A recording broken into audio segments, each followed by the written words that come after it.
Et salut à tous, donc aujourd'hui je me retrouve avec une ventouse en silicone, elle ne fonctionne plus, la succion ne se fait plus car il y a un trou à l'intérieur. Je vais donc essayer de l'imprimer en TPU pour voir ce que ça donne, donc on se retrouve sur le logiciel Fusion 360. On crée donc une nouvelle esquisse, on va passer en ligne construction, on va mettre le diamètre de notre ventouse qui est 10 mm, c'est juste pour une référence, 15 mm pardon.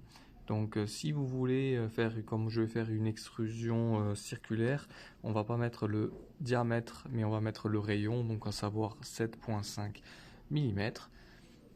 Nous allons prendre une ligne, donc cette fois-ci pas sous construction, et puis nous allons commencer à dessiner notre ventouse, donc une hauteur de 7,5 mm. Nous allons reprendre une ligne et en fait ce qu'il va falloir faire c'est dessiner le profil de notre ventouse en silicone. Donc au préalablement j'avais pris les cotations donc, avec mon pied à coulisse. Donc là pour le moment je vais juste les faire environ. Donc je vais utiliser la fonction juste ici décalage pour mettre une épaisseur à ma ventouse de 1 mm. Je vais appuyer sur OK. Pour l'extruder, il va falloir fermer les contours, que la pièce soit allumée en bleu entièrement. Donc je vais fermer les extrémités de ma pièce pour pouvoir afficher mon esquisse entièrement coloriée en bleu.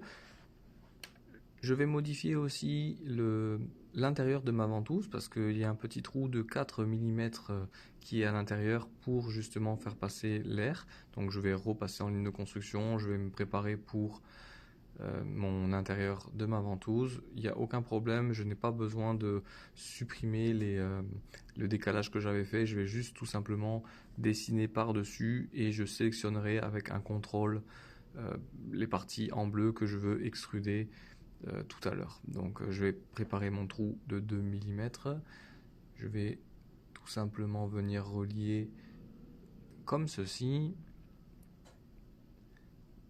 Une fois fait, je vais relier mon point avec mon trou de 2 mm à cette partie-là. Donc une fois que c'est prêt, je vais pouvoir terminer mon esquisse. Ah, il me reste juste à fermer la ventouse juste ici. Donc maintenant je suis prêt à terminer mon esquisse. Si vous avez vu la différence, vous avez vu que ma ventouse est devenue entièrement bleue.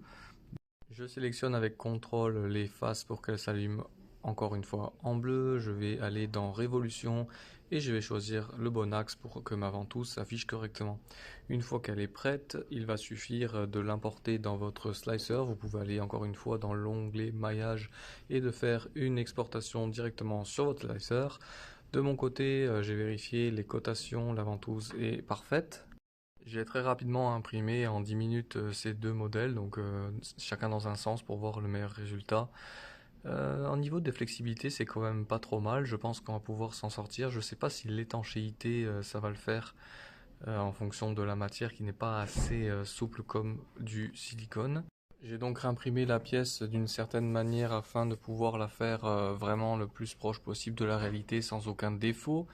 Vous voyez donc le petit vidéo du Sadwinder X2 qui est en train d'imprimer en TPU cette ventouse en silicone. Je vous laisse un petit peu de vidéo pour voir la qualité. Une fois imprimé, on voit que évidemment mes cotes sont à 100% respectées, il n'y a aucun problème à ce niveau-là. La ventouse est quasiment identique. En termes de rigidité, c'est sûr que le silicone est beaucoup plus flexible. J'ai un autre type de TPU qui est plus flexible, je vais aller l'imprimer de suite et puis on se retrouve pour l'essayer en direct sur la machine. A plus, bye.